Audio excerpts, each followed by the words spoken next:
এই মুহূর্তে আপনাদের দেখাবো সুকান্ত মজুমদারের র্যালিতে তুমুল উত্তেজনার ছবি।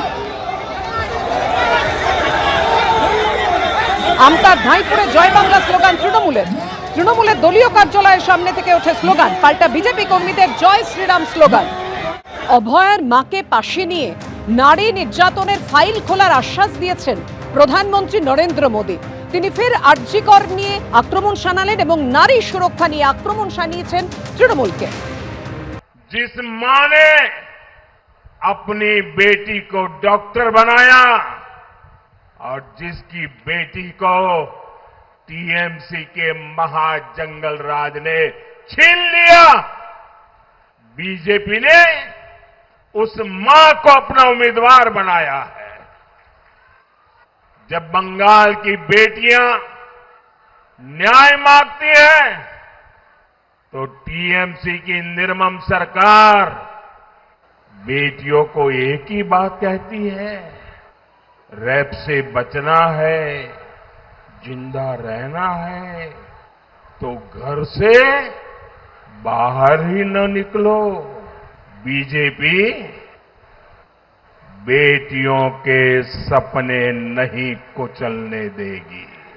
4 मई को बीजेपी सरकार बनने के बाद उन पर हुए हर अन्याय, हर अत्याचार की फाइलें खुलेगी।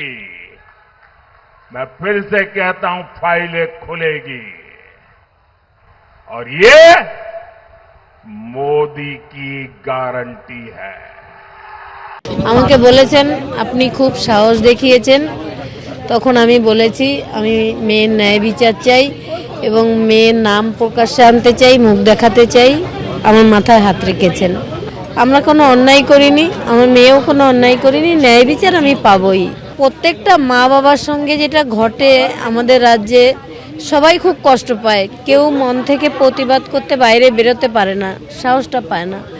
কিন্তু আমার সাহস ছিল আমার মেয়ে, তাকে হারিয়ে সাহসটা আমি কোথাও হারাতে পারিনি। তাকে হসপিটালে যেভাবে নির্মমভাবে খুন করা হয়েছে, তারপরে যারা আমাকে এইসব কুৎসা করছে তারা আমি মানুষ বলে গণ্য করি না। তাদের মনুষ্যত্ব নেই, তাদের মনুষ্যত্ব বিসর্জন হয়ে গেছে আগেই।